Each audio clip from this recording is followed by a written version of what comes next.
Why do you open your mouth while applying mascara? You may have done it for years without ever noticing.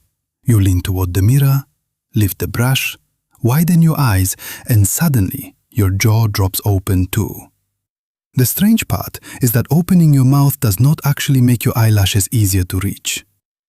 There is no single proven explanation, but concentration and connected facial movements are the leading possibilities.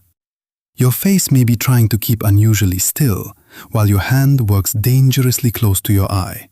In other words, your brain asks for precision, and your mouth accidentally joins the team. Have you ever turned the music down while parking or searching for an unfamiliar address? You were not helping your eyes see better, yet the road somehow felt clearer as soon as it became quiet. Your brain has limited attention, and driving, searching, and listening all compete for part of it. Loud music adds information your brain must keep processing, even when you think you are ignoring it. Lowering the volume removes one source of distraction and gives the visual task more room. It is not your ears getting in the way, it is your attention budget running low. Then there is the classic mystery: walking into a room and instantly forgetting why you went there.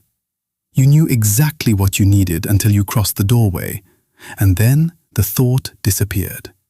Researchers call this the doorway effect, although it does not happen every time or to everyone. Memory is strongly connected to context, including the room, objects, and activities surrounding a thought. When the context suddenly changes, your brain updates the current mental scene, and older intentions can become harder to retrieve.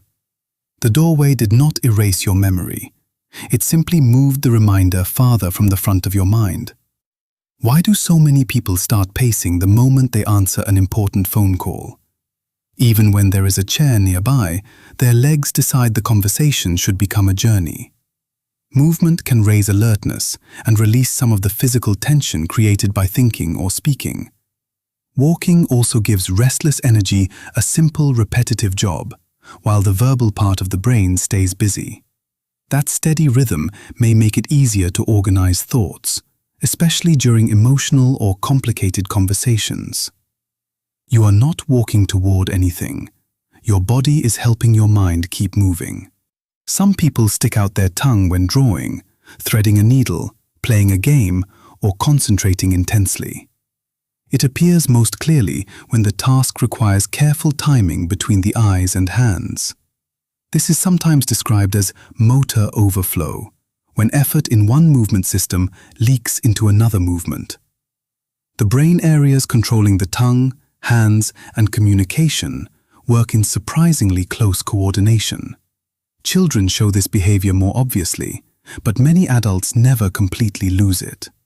Your face is quietly revealing just how hard the rest of your brain is working. Someone yawns across the room, and before you finish watching them, your own mouth begins to open. Yawning can spread through sight, sound, and sometimes even the suggestion of a yawn.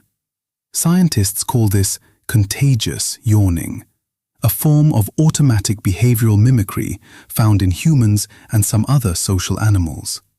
It does not prove that you are tired, and the popular empathy explanation is still debated. Your brain is simply very good at noticing another person's action and preparing a matching response.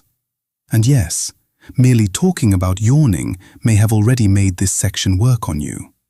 Your phone vibrates in your pocket, so you reach for it, but there is no notification.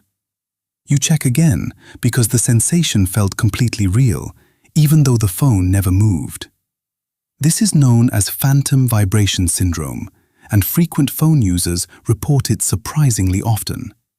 Your brain becomes trained to expect an important signal from the exact place where the device normally rests.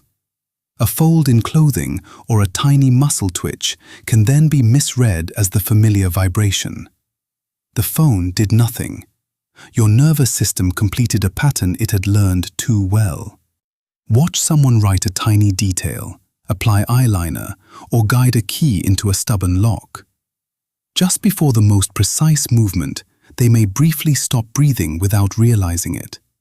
A short breath hold can stabilize the body and reduce small movements during a delicate action. Less breathing movement means the shoulders, chest, and hands can remain slightly steadier for a moment.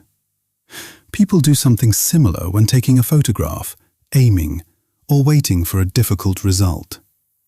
Your body temporarily chooses accuracy over airflow, then catches up with a deeper breath afterward.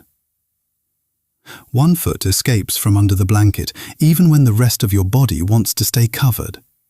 Your hands and feet are useful places for the body to release heat because they contain specialized blood vessels. Sleep depends partly on lowering core body temperature, while a heavy blanket may trap too much warmth. Exposing one foot creates a small cooling zone without sacrificing the comfort of the entire blanket. That tiny temperature adjustment can feel better than removing the blanket or uncovering your whole body. That one rebellious foot may actually be your body's quiet thermostat. Finally, notice what happens when the person beside you smiles, frowns, crosses their arms, or changes posture. Without choosing to, you may copy a smaller version of the same expression or movement. This is called behavioral mimicry, and it often happens too quickly and subtly for conscious awareness. Mimicking can make social interactions feel smoother by helping people synchronize their mood, rhythm, and attention. So these strange habits are not random failures. They are shortcuts your brain and body use to manage everyday life. Which one do you catch yourself doing most often? And which one did you only notice today?